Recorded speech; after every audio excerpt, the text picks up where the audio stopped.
సుఖం సుఖం సుఖం. ఈరోజు మనుషులు సుఖాన్ని కోరుకుంటున్నారని కష్టాన్ని కోరుకోవట్లేదు. ఏమండి, అవునా కదా? ప్రియమైన దేవుని సుఖపడాలంటే ఏం చేయాలంటే బాగా డబ్బు సంపాదించాలి. ఆ డబ్బు వచ్చిన తర్వాతకి మనిషి సుఖపడాలనుకుంటాడు. అంటే మనుషులు ఫస్ట్ ఏం చేస్తారంటే బాగా కష్టపడతారు. కష్టపడిన తర్వాతకి వచ్చిన డబ్బుతో ఏం చేయాలంటే సుఖపడాలి అనుకుంటారు.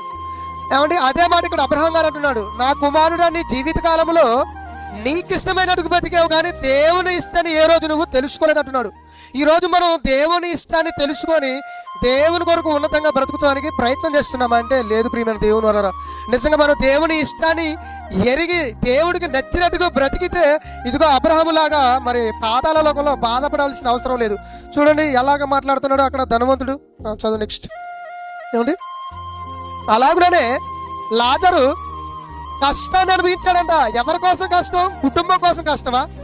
ఏమండి, భార్య కోసం కష్టపడ్డా? పిల్లల కోసం కష్టపడ్డా? లేదండి, దేవుని కొరకు కష్టపడ్డాడు.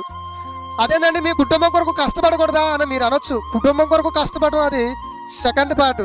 కానీ మొదట నువ్వు ఎవరి కోసం కష్టపడాలి అంటే కన్న తండ్రి అయిన దేవుని కోసం నువ్వు కష్టపడాలి. అలా ఎప్పుడైతే నువ్వు కష్టపడి భూమి మీద బ్రతుకుతావో అప్పుడు నీ యొక్క ఆఖరి ప్రయాణంతో ఎక్కడికి వెళ్తావంటే నెమ్మది పొందే స్థలానికి వెళతావు.